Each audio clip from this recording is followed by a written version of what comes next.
I guess my passion these days would be Epic Times, the digital media platform that I built. And what I was finding is that so many people are invested in a political messiah or someone else that's going to come along to solve their problems. And now we're in this never-ending Olive Garden salad and breadstick election cycle. It just never seems to stop. Like, when does that one end and when does this one begin? And they just keep bringing the politics. They just keep bringing the breadsticks. But there's no solutions. And what I wanted to do was to just kind of aggregate content that would give people a better understanding about what's going on and maybe put some tools in their hands to make their lives a little bit better. I listen to people go, we need to abolish the IRS or we need to balance the budget. And then people get behind these causes. And they're all good in and of themselves, but if that's your thing and it doesn't happen and you die, okay, I don't want to die miserable. I think with what limited time we have here, we should make the most of that time. And to me, it's about commonality and it's about networking. You have a job, you need a job, she has a job. Okay, boom, that's done. What else do we have? Too. Instead of doing these massive government bullshit unaccountable programs, we just had the recent problems in Ferguson, Missouri, and in Baltimore, and I was on CNN, one of those shitty cable channels, and they said, "What do people in Ferguson need?" And I said, "Luggage."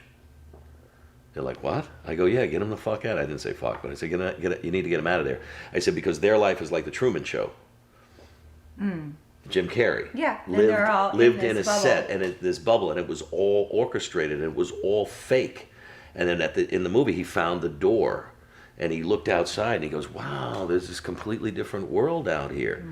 And in the aftermath of Katrina and Rita, a lot of people left the Ninth Ward and the surrounding areas around Lake Pontchartrain, and they went to Houston and they went to Salt Lake City, they went to Vegas, they went to LA, they went to Seattle, they went to Portland, and they were like, where did this country come from? Where white people like black people and black people like white people and rich people give a shit about poor people and poor people admire richer people and education is a possibility and jobs are a possibility and the American dream is still a dream worth reaching for?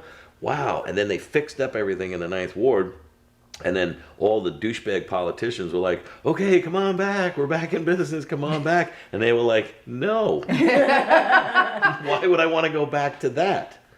And I think if you can empower people and put solutions in people's hands so that there are foundational fixes that percolate from the bottom up rather than waiting for it to come from the top down, eventually we're going to show them how it is this country should be run and how we should be allowed to live our lives and the choices that we should be able to make for ourselves and the successes or the failures that we have or not. And accountability, right of self-determination. We used to be a nation that painted in bold colors. And now it's all like shades of beige.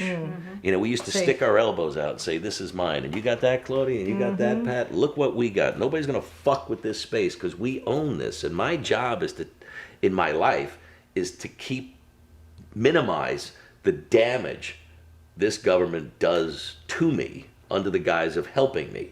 And if we just cordon off our space and say, "You're not going to fuck with this turf. This is ours. I'm going to protect this," you start to lay that out. And then you start to expand that grid and we start to have better lives. And I think if you give people the information, they're smart enough to figure it out on their own. And that's kind of what Epic Times vibe is about. It's not Republican or Democrat. It's not liberal or conservative. It's not right versus left. It's what's right versus what's wrong. That's really it.